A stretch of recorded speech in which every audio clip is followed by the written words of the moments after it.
aim to get to them as time permits. But without further ado, I'm really excited to introduce Ayushi to you. She is a content executive at Girl Up Shine, a campaign in the United Nations Foundation, the founding partner at Road to IPM, a freelance blogger for the Times of India, and a freelance content writer. She's doing all of this while being a student at IIM Rohtak. So welcome, Ayushi. It's wonderful to have you here. Thank you. Thank you so much, Nimi, for having me here. Even I was so very excited for the session. So really quickly, let's start off with like a brief description of your journey so far and how you got into freelancing and to your position right now. Okay. So, Nimi, I was into writing since, I guess, standard 9, 10, or even before that, because I was an ISU student and we have to write this bunch of essays, letters and applications, do a lot of writing stuff. So I was into writing quite early, but but it was like writing because you are interested in writing. It's like a passion and you just write for fun. But converting it to the monetary side aspect of it, that is freelancing, I have been doing it for like 5-6 months, you could say. And that too, I wasn't looking for some clients. Seeing my posts, some people just approached me. So I felt, okay, fine, cool. I was writing for fun purpose. Now I'll write for money.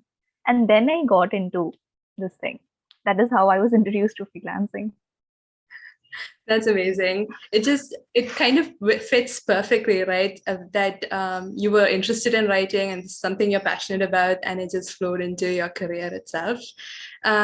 So yeah. Can you explain what exactly your job as a freelancer entails? Like, what does your day-to-day life look like? Okay, so there are like different perspectives to it. Some people, they leave their full-time jobs and then they are into freelancing. There are different kind of freelancing, like I'm into content, some into graphics, some into videos, some in the complete branding department, some into social media. And because I'm a student, for me, an ideal day-to-day life looks like we have a lot of quizzes, we have a lot of terminals, exams, and projects going on. So waking up early, maybe you do a bit of stretching and all, and then you have to sit for your quizzes. And after quizzes, if you have your class, then cool, attend class. And if not, then you do some client work, some writing stuff, some prospecting, maybe making a post on LinkedIn, maybe some comments on LinkedIn, networking. And then you sit for classes. Some classes are in between. Some classes you have a long gap. Even then, I kind of be active on LinkedIn there, or if I had to take up calls, I take up calls then. And then the day ends with some other classes. And evening time, if I get time, I write. Else, I plan for the next day. I'm not into movies and social media except LinkedIn as a platform. So a lot of my time, I don't feel a lot of time like gets wasted. This is how my day looks like. Yeah, that's really good. You've figured out how to manage time really well, I think. You mentioned something about prospecting earlier. Can you explain what it means to you and what it looks like?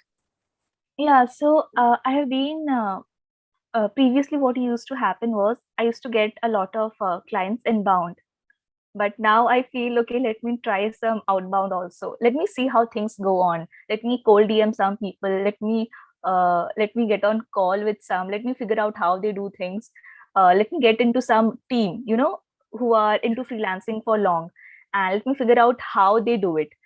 So this is what I mean by prospecting. And if they happen to be my client someday, then well and fine.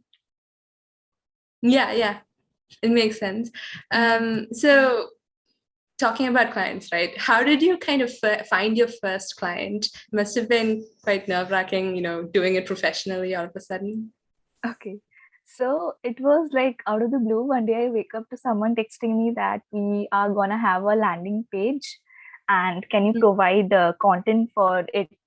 So, and I had no idea like how much to charge and what exactly does landing page, I mean, what exactly content you need to provide for a landing page and how to negotiate everything. So I I was really happy that fine, I'll be writing something for the first time in exchange of money.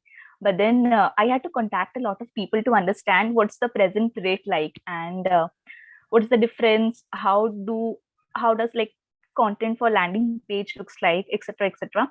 So that is how my first client it was like unexpected. I wasn't looking for it. I just got a DM and then it all started. Amazing. Yeah, that sounds like quite a lot. But you mentioned in the beginning that your clients were inbound, so they kind of reached out to you, right? And I found it really interesting what you mentioned about figuring things out by asking other people and talking to them.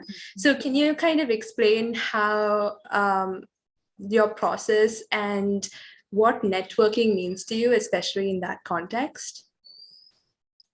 Yeah.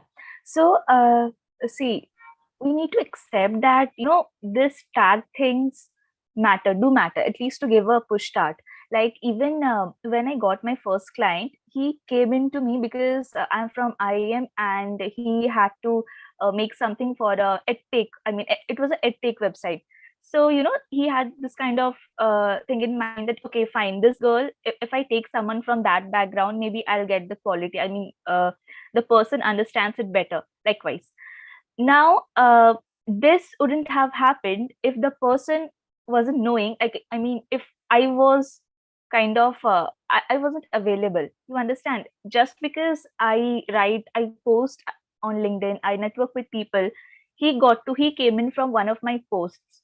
So networking is really important because you never know who your next client is and what kind of which post is going to land you in what kind of clients, and how come I mean you are how which kind of offers you are going to get after this just one post. So I don't post expecting something in return, but then when I see a result, it kind of acts as a motivation for me to post more. Right. So you kind of, as I mentioned, like in the description as well, right? You've leveraged LinkedIn really well to create this network and to gain all these inbound clients. And you mentioned that you create content regularly, consistently, in order to be noticed and in order for people to know that you're available. So can I ask, like, what type of content you create? A lot of people, the definition of being available is kind of vague to a lot of people. So in order to understand better, define like what networking means to you exactly, and how you go about creating this content that works. Okay, for me, networking is basically having a genuine set of people around you, creating a support system who are like-minded people who are gonna understand what you're saying. You getting help from them, and in return, you helping others. So for me, networking is this: creating a set of like-minded connections and supporters for you, which I mean will help you in times of need. That is networking is, and for me. And if you talk about content, so content for me is something that is easy to understand, relatable, and something that should add value to someone's life in some way or the other.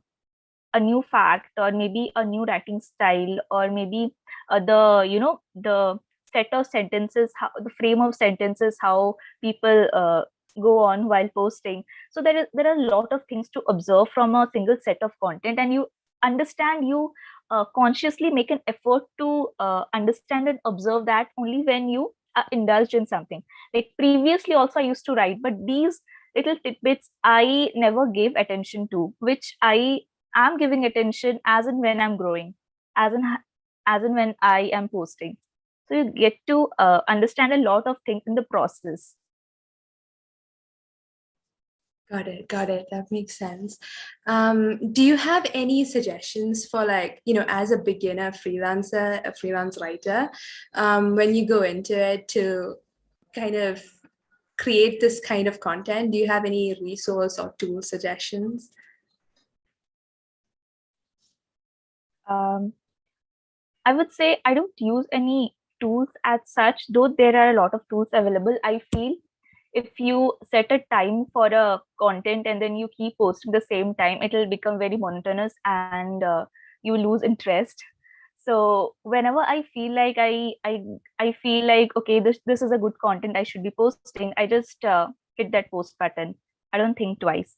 And as far as consuming, this one thing we need to understand, that if you want to, you know, put forth good quality content, you need to understand and observe and consume content as well.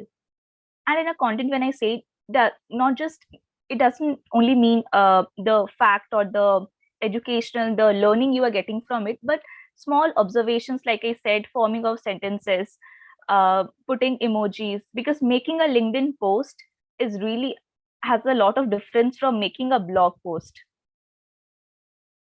So yeah, observation comes in. Yeah. Yeah, that's a really important point as well, right? That depending on the medium that you're using, the content should also differ, and you have to kind of tailor your content accordingly. And also, the fact you mentioned about observing other people's posts and content and the type of content that works well and that people can really connect with is, yeah, very much important. So thanks for mentioning that. But you also mentioned something about not thinking twice. And, I was always curious about what kind of personality traits do you think are needed for networking? Do you think certain traits perform better? Do you think you have some yourself? Though I have seen a lot of introverts also doing great in this freelancing and networking field, but being an extrovert, you have an upper hand at it, because you genuinely love dealing with the people, talking to people, learning from people, and not secluded and keeping to yourself. So I feel being an extrovert and people friendly gives you an upper hand. Yeah. Got it. Do you think I feel like there's benefits, pros and cons to both sides, and there's ways to really take your strength and use the best of it in order to be, progress further. Do you think there are certain types of activities or resources you can use specifically to upskill yourself in networking? Yeah. Maybe not in terms of personality, like you don't want to change your entire personality, right? But other types of upskilling opportunities that could be beneficial. Okay, a very obvious thing that comes to my mind is reading. Like I said, you need to consume content, you need to read a lot of things in order to present and put forth, right? Apart from that, Medium, I feel, is a great platform, because the kind of writings you find on Medium is very unique and it's thought provoking. And they are lengthy, elaborate, someone giving their own life example. So Medium is a platform I think you should go to check on the writing style of different writers and the topics they choose to write, and you will be like amazed to see, okay, this can even be a content topic. So Medium is a great platform, I feel, apart from LinkedIn. Yeah, I definitely have heard about it, and it's suggested to so many writers, especially because you have to practice in writing, right? Without the practice and without actually posting to public, you won't be able to receive that kind of the feedback that you need, and to also the kind of courage that you need to put your work out there. It's kind of, I don't know, maybe I'm wrong, but it's what I feel is it's like a piece of your mind and your heart that you're sharing with the world. So it's kind of scary, right? But Yeah, I agree. being able share it with the world and receive feedback, and people would usually connect to it if they respond to you, they connect to it, or they have positive feedback to give you most of the time, right? I'm curious. Yeah. Sorry, go ahead. So the first post is will always be really difficult, because you are using it for the first time, the platform for the first time, and you are sort of putting forth your thoughts. So it is gonna be difficult. But if you do it in a process, like when I started off posting, before that I made sure I am into a lot of commenting. Now, when I commented on people's post and write 2-3 lines on people's post, and I get like on that comment, and people send connection request from that comment. I get my audience from a single comment. This kind of acted as a this kind of got me into making a post. This was my source of motivation, the push you need to get to just hit that post button, write something, and put it out there. So the first post was difficult, but if you go in the process, the first post, it will not be that difficult. At least you can minimize the blow. Yeah, I definitely understand. Another question that I had for you is that you have worked like in a lot of different organizations, and you're also a student at IIM Rohtak, and you have like a few benefits from being part of these larger organizations, right? Do you think it's benefited a lot from your networking side? And what kind of advice would you give to someone who may not have connections to such large organizations and the benefits that may come from it? Yeah, so Rimi, first part, I do agree and admit to certain extent I had an upper hand when I'm studying from this Institute of Repute. But if someone is not from such a large organization and doesn't is not into networking, I would say still one can easily thrive in the freelancing space, because I have seen on LinkedIn itself so many people are great freelancers without having any tag. But then, yes, you have to be patient enough. Like it is a process, it is not a one night, one day thing. You have to build on. Initially, getting clients will be difficult. You need to reject, you need to have some, like, you have to choose between certain, certain criteria, and then you have to grow. So the process is long, but it is not difficult, I think. And you get to, with experience, a lot of things you get to know, like freelancing, especially in content. I had read it somewhere, and when I'm practicing it, I understand the value of it. Freelancing is 20-30% of actual writing, and the lot goes into prospecting, talking to client, raising your prices, onboarding, yeah, dealing with clients, client work. So a lot goes into that. Writing is just a part of it. A major chunk is something else, and you get to know as and when you grow. Yeah, that definitely makes sense. There's a lot that goes into the back end work that you don't realize when you just see the final product, or you hear about people who have made it as a freelancer and are earning like a lot of money, right? But yeah, there's a ton of work that goes that's not related to your main work. Exactly. So I'm curious, like you must have heard a lot of advice, right, from your teachers, from your family, like the other freelancers that you talked with. Can I ask maybe top 2 advice pieces, your best and your worst advice that you've received? So yeah, as far as I could remember, there was one, I'd asked this question to someone, and then she said that Ayushi, you need to understand that first of all, clients, usually it happens, clients won't be agreeing to the price you quote. Always there will be, this level of discomfort. But then you have to choose whether you have to choose how much will be the work, how much time you have to sort of give, and if their pricing, whatever they are quoting, is worth enough. Or even if they are not quoting much, but then you get a brand name with it. You work for some company, okay, they are not paying you as you have expected, but then you are getting their brand name to your resume or your portfolio. Then you kind of make a trade-off, what you want and what you do not. Initially, whatever you will be quoting, usually it is always a no. They feel it's too high.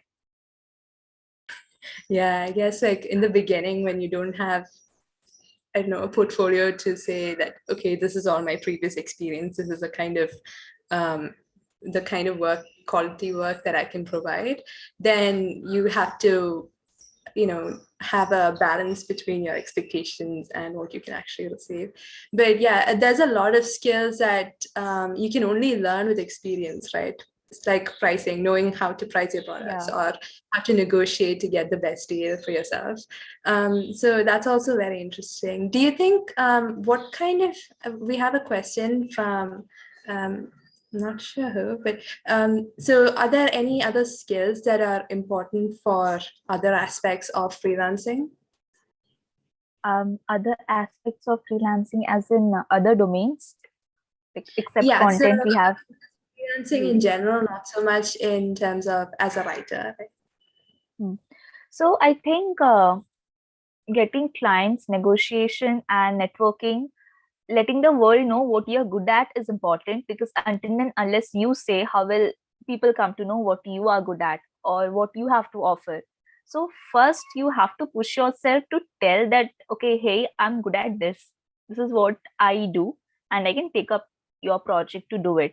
Until and unless you let the person know or let people know, how will they approach you? So that is one sort of skill or a habit I would like to tell, that don't wait for opportunities to come in. First of all, you show up, let someone approach you, and even if after showing up nothing happens, you start your outbound work, but you have to show up at least. Yeah, definitely. Like if you don't go to that starting line, Yeah. I mean, you won't know, right? You don't know if you don't try. That's something that Rutu and I have also heard as a entrepreneur, right? If you, especially as a woman entrepreneur, you kind of, there's a reluctance or like a doubt, right, whether you'll succeed or not. And obviously it's a lot better now, there's so many resources that are available, but if you don't show up at the starting line, you're not going to be doing anything without actually trying, right? Exactly. So do you have any other tips for negotiation specifically from your experience? Okay, so when you come to negotiation, first of all, you need to let the person know that what you are providing, how much you are quoting, and to what extent are you ready to go? How many edits are you gonna give? So that both the client and you are on the same page. Else, what happens is they expect something else from you. You think that okay, they are agreeing to whatever I'm saying, but then at the end you come to know that okay, they were expecting something else. So it's better whenever you get on a call with your client, you let them know this is the services I'll be providing. These many edits you are allowed to have, and this is the kind of topics I would be writing on, and this is how I'll be going. Sub points. You just let the person know a brief idea, outlook on how you will be approaching the project. So this, this relieves you to a great extent. Yeah, definitely. Are there any kind of anything that you wanted to know or would have liked to know before you got into freelancing? Like, I know that you kind of just received a DM saying, you know, this is the kind of work you want. They wanted you to write content for their landing page, right? So you just suddenly came into freelancing almost, if I'm right. So is there anything you wish you knew before you got into it and like jump straight in? I wish I was looking for the client and the client was looking for me, because then what happened then what happens is the grind you go through when someone reaches you for the first time and you have complete no experience in freelancing. Like I said, freelancing, okay, fine, I'm a freelance content writer, I have written a lot of posts and I have my articles posted here and there, but I haven't done freelancing, right? And when it comes to freelancing, you need to know the current price, what do they exactly write, how do they write.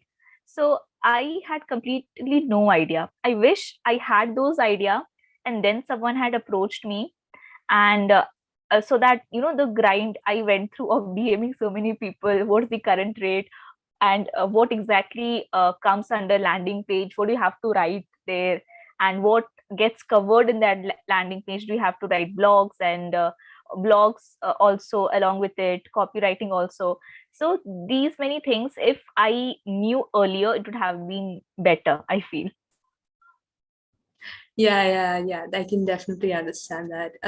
We have a question. What is the basic thing that you need to start networking?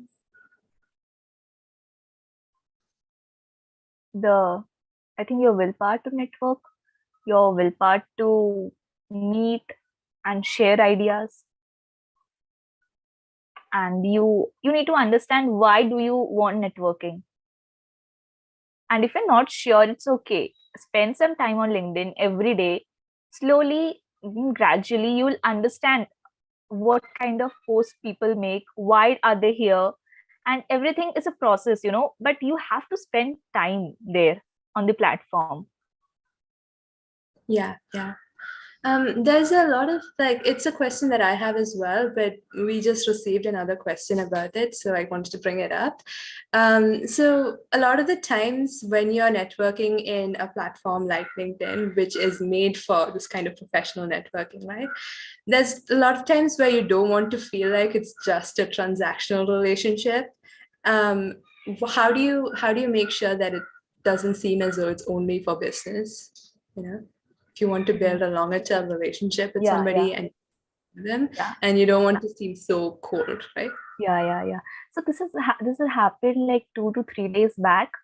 I I usually take paid consultation calls, but then someone reached out to me, like, how do you drive engagement on your post, etc. Now I had to think, I am ready to get on a call, a 1 hour call to explain the person everything, but then does the person need that? And if even if he needs, if I charge him, I mean, I sort of kind of measured the value. If I charge him, what am I getting? What am I not getting? What am I missing out? If I don't charge him, what am I getting? What am I missing out?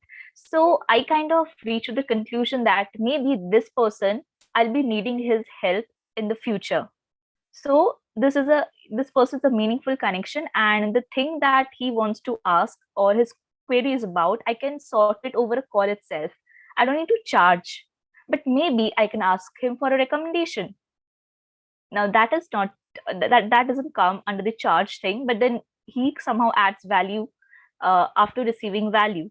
So this ability to understand, some people who actually engage in your post every day, or who keep asking you question, to them you don't charge to get an answer. So you have to do a lot of things for free because you are into this networking field, and you have to consistently like share the results, whatever you do, how you do, and yeah, basically you have to share also. So this is how you kind of maintain that balance of what is professional and what is like actual real thing. Right. That's really interesting, actually. So you go into each one and you kind of weigh the pros and cons of doing both. So you kind of tailor what work you're doing, and you remember to share what the results are, so you can have content as well. So do you think that in terms of the outbound prospecting work that you've done, right, where you're reaching out to people to kind of gain more clients, do you believe that they should all be in a transactional relationship where you keep it professional and straight to the point? You should be super direct with them, or do you think it'd be more beneficial to go a little bit of an indirect route? So before trying out outbound, you need to first understand what the person is like, what kind of organization he is in, the person is in, and what the person actually does. Now, when you have an idea, you need to understand that whether or not the person is looking for a freelancer in that domain. If he's looking for, you can directly text. If not, then first of all, you kind of try to make an effort to build a relation with the person. Maybe engage, send him a connection request with a good, a good note, uh, note, catchy note, and then you can, like I had done a lot of times, I engage their posts as well, so that they get, if someone engages in your post, it is quite like natural, you will notice, it becomes noticeable this person is engaging, and then maybe you can pitch. So it is not like okay, this is a client, I feel this person is looking for work, chalo DM, and then pitch. No, first take time to understand, and then maybe gradually you can pitch it. Yeah, that's a really good lesson to learn and to share as well, right? That you need some patience. You need to like kind of build this engagement before you go straight into DMs and talk to people. I mean, there's benefits to doing that as well. Of course, like you have to be confident enough to just go and reach out to them and not be, basically you have to be a little bit shameless, right? We just received a comment saying reacting to people's posts is enough. Like, I saw that there are some people who are like friends through LinkedIn and they endorse it as well. So how should we go for this kind of networking by making personal connections with them beforehand? Do you have any thoughts to share about this? Yeah, so here the person like friends through LinkedIn and there's others on it too. Okay, how we should go for this kind of network, making personal connection with them. So yeah, if someone endorses you and DMs you that I have endorsed you, now come on, endorse me back, you can go and endorse. I have also come across this kind of situation, but also you need to understand that what is the chunk of people doing so. What is the proportion of people actually endorsing you and asking for a endorsement back? Very less, very few. So you need to focus on the majority, what happens then. And building connections, by building meaningful connections and networking, what I meant here was, for example, let's say I'm from a business and management background. Initially, I thought LinkedIn and networking is all about numbers. It's a number game.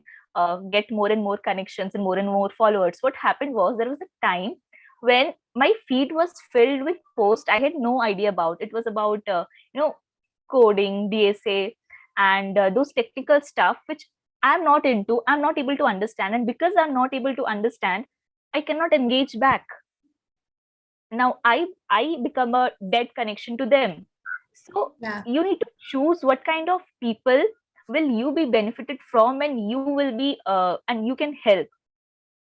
This is really important. It is not a number game.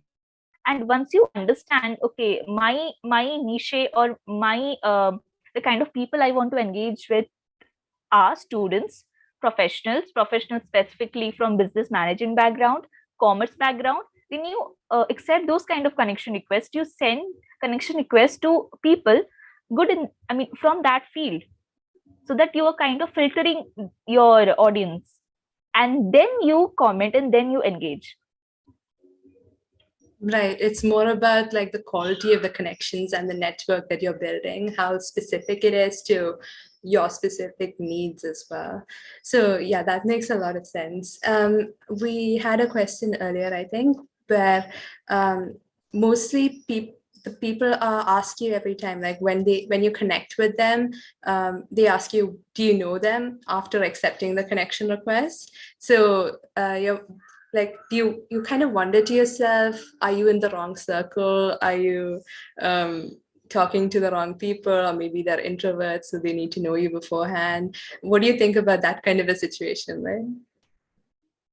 Okay, so then the person could react as in send a note or a reply back, stating that I saw, if the person has initiated the connection, like if this person had sent a connection request, and on accepting, the person asks back that do you know me and how come you sent a connection request, then I guess the person should tell the reason behind it.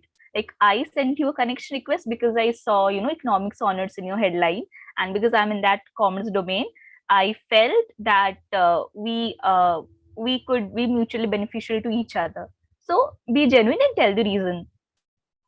Yeah, that's definitely the key to building good relationships, right? That you have to be genuine and be honest about the purpose of creating this kind of relationship. I do have a question for you about, so we talked a lot about networking with clients, right? What about networking with other freelancers? Do you do that via LinkedIn as well, or do you use any other kind of platforms? What are the benefits and advantages of connecting with other freelancers? Yeah, so yes, I do. I definitely do. Major chunk of my LinkedIn connections and my feed is filled, by freelancers only. And the main benefit you get from there is someone tells you what they have experienced or gone through even before you experiencing that. So you get an idea. Okay, this may happen if I take this turn. it makes you cautious, and it lets you aware of the plus points and minus point even before you actually landing on the situation. This is really important, and that helps. Right, you're definitely right. That's also something that we've realized. So with AdventuRISE, right, the reason we built it after we talked with so many freelancers, including Ayushi, and we realized that there's a lot of things that you can learn from experience, like I mentioned before. And having a mentor is really beneficial, as well as with connecting with other freelancers. So you forming this kind of community, we are aiming to do that. So you can connect with other freelancers like across niches and learn from each other, give and receive feedback from each other. So yeah, definitely agree with you there, Aishi. We have a question about hashtags. So how do you efficiently use hashtags? Does it actually work in increasing the reach of your post? And like people say you have to restrict the number of hashtags on LinkedIn and stuff like that, right? So any tips for that? Yeah. So what I have noticed and also what I've heard is hashtags work well in Insta, but when you come to LinkedIn, it doesn't have much role to play. But what happens is if kind of someone, for example, I follow the hashtag business. Now, if some of my connections are commenting on, if someone posts something related to business and uses this hashtag business, then that post comes in my feed even if I don't know the person, because I actually follow the hashtag. The post comes in my feed, so that way some way it is, yeah, beneficial, but not as much as on Insta. To some extent, yes. Yeah, yeah. On Instagram, you add like 30 hashtags in one go. Yeah. Also, here one more point is, here people mainly use hashtags for personal branding, like hashtags decode startups with Aniket, hashtag Shreya writes, or something that sort. Shreya scribbles. So what happens is, if a person, if I want to get updated on post regularly on whatever, like the person Shreya writes, and I don't want to miss on any updates, I go and follow the hashtag. When I follow the hashtags, whenever she posts anything, I get a notification, the post comes in my feed. Also, when I search, for example, Shreya writes, I get all the posts written by her. So if a client kind of wants to know what's your niche is, the person doesn't need to go to your profile and then look at click on the activity section, see the number of posts and all. The person can just type in hashtag Shreya writes, and all the posts that had Shreya writes will pop up. So together, I mean, in all, at first, the person gets everything and just a single click. That's amazing. That's actually a really smart way to kind of showcase your portfolio as well as post to the public, as well as practice your writing and put yourself out there. And it's almost like a series, right? Or chapters of a book, which, people post online. So if you put that hashtag, it's like a continuous series of what's going on. So that's really cool. Oh, thanks, Vikash. I'm glad to hear that. Yeah, so I have a couple of questions about freelancing. This one might be feel free to pass over it if you're uncomfortable sharing. But I'm curious about like the first 3 to 4 clients that you have. Like when we talk to other freelancers, that's kind of really difficult, a challenge that a lot of freelancers face, like in the early stage, right? Getting your first clients. So what can I ask, like, what you expected to earn from your first 3 to 4 clients, and what it ended up looking like, the experience itself? Yeah, so because my first client was inbound, and because I had zero expectations, so whatever was the amount, I was happy with it, because it is the first time I'm earning. I'm kind of monetizing my skill, and that was inbound, of course. So kind of it was a good and great experience, but then later on you have problem. So you need to understand also here, first, are you a writer already and then you are getting into freelancing, or you have no experience as a writer at all? You need to build on the skill, the storytelling skill, the framing of sentences skill, framing of words skill, and then you are freelancing. So you need to first of all, put yourself in which place are you, which page are you on? Right, right. Is there what kind of resources and tools did you use? And maybe talk a bit about who you reached out to in order to upskill yourself. And like in the beginning, you mentioned that you reached out to fellow freelancers by DM. Was there anyone that you saw as a mentor in the beginning? Okay, here also I'll divide it into like two levels. First is someone who's into freelancing field since long. They have a lot of followers and connections. You cannot expect, you can obviously DM if they are part of they're among your connection, but then you cannot expect a reward back from them because they have reached that threshold already and they have greater, amount of work to cater. You cannot expect a reply from them, but if you keep following, best example would be Shreya Patar. Her posts are so simple, easy to understand, and she gives in her own life experiences, client experiences every day. So I don't even need to DM the person. Sometimes my queries get answered in the comment section or from her posts, her tweet threads directly. She's Yeah. a freelancer which like everyone should follow. She's amazing. And apart from that, the query part, um, the people I have been observing, people rounded about me with same number of followers and who kind of post the similar kind of content. So I reach out to them and then they reply. There you can expect a reply, but there you cannot expect a reply. That's good point. We have a question about whether it's necessary to be online like all day for networking on LinkedIn. What are your thoughts? No, I'll answer this question giving example from Twitter. So I recently had my Twitter account. It has been a month or so.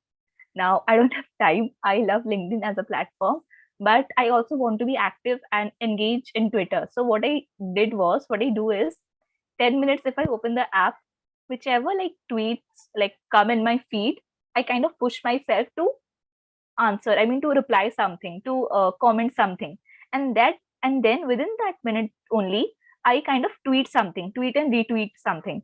So what happens is you are spending just 10 minutes of a 24 hours, but then people are getting value, you are adding value, you are kind of networking.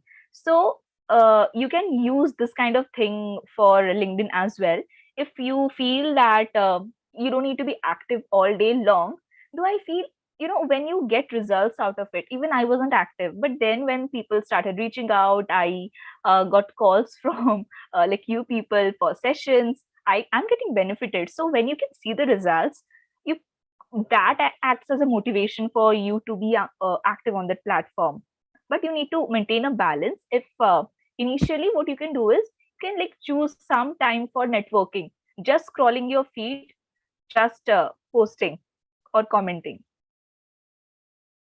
Right, right. What do you have any advice for someone who is starting now itself, like how to work on content? Also, like before we get to that, really quick, we're curious about how many hours you spend on LinkedIn at the moment. I haven't counted as such. I mean, LinkedIn is a tab that remains open always. It's better not to share at that point. So even if I'm not active, but like 3 to 4 tabs always remains open. First is your Gmail, your account, okay, your mail, because I have to attend classes and all. Second is LinkedIn, and third is my class, and maybe WhatsApp. But Gmail is always, and then LinkedIn also. I may not be active, I not be using LinkedIn then, but then the tab remains open. Multitasking at its finest, right? Okay, yeah. I So, keep the notifications off as well. LinkedIn okay. notifications, I keep it turned off so that I don't get overwhelmed by the responses, comments, or DMs. So that I kind of Yeah. restrict my time. I indulge in networking only when I'm on the app. Yeah. Okay, got it. So really quick, like your last final words of advice to someone who's starting out, like new to freelancing. Okay, so my piece of advice will be observe and experiment. You get to a lot of things go unsaid, but you get to understand by observing the writing style, the framing of sentences, and using of words of people. So first is observe. Try to build a portfolio. That is, if you have some work previously, try to have maybe on Canva you make a PDF, or uh, these days making websites is really easy, in which you can put on your best works from different niches work, and then build a portfolio so that it becomes easy when you're approaching someone. But yes, observe what other freelancers are doing, are telling when you are starting out. And because they are your support system. If you get drained, okay fine, I'm not getting good clients, they're not paying me much, you can share it with them and they can share the experiences. Everybody had to go through that stage.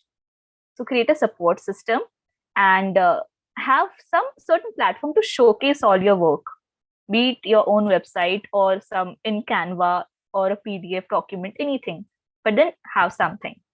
That are my two pieces of advice. Yeah, I definitely agree with your piece of advice, and hopefully AdventuRISE can be that for you if you're interested in joining the community, right? So last words, like I just want to announce to you, Ayushi will be a mentor on AdventuRISE. So if you're a freelancer who is interested in joining like a peer-to-peer networking community and you want to talk directly with Ayushi, then please do sign up for a consultation session and join the community. The link is in the description, and we can share it in the chat here as well. So please go ahead and join. You can sign up for the mailing list if you're more curious about what we're up to. And last words from Ayushi, like, do you have any announcements to share? No announcements as such, but do tell me whosoever is attending, is being with me, I mean here in live or there in this platform, do let me know what could I improve, or what did you learn, get to know from this session, so that I improve. Because these sessions, I won't come to know how am I speaking or whether or not I'm able to deliver what I'm expected to deliver until and unless I get a feedback. So do give a feedback, do DM on LinkedIn, or if you have my number, then on WhatsApp.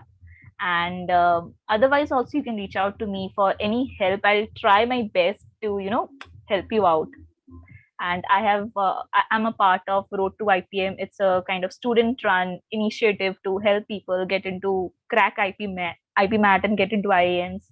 I'm a part of Girl Up Shine. This is a society under the UN, and I have my networking sessions on Graphy. I had one last month. Maybe I'll be having some in the months to come. So you can get me there or DM to Hai. That will be my last message. Thank you so much. Yeah. So thank you, everyone. I Really just wanted fantastic. to quickly say one last thing. First of all, thank you so much for showing up and asking all of these engaging questions. It's much more engaging than we'd expected. So really excited that our first session went so well.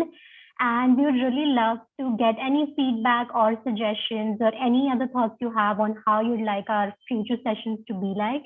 So I just quickly made a Google form. If you could take 30 seconds to fill it out and let us know what your feedback is. It would be really, really helpful to make future sessions more helpful. So Nimi has sent out the link to our website, and that's there as well. Feel free to reach out to us. And yes, please fill out the form. It would be really helpful. Thanks, guys. Thank you very much, Ayushi, and thank you to everyone who participated. Thank you. Thank you.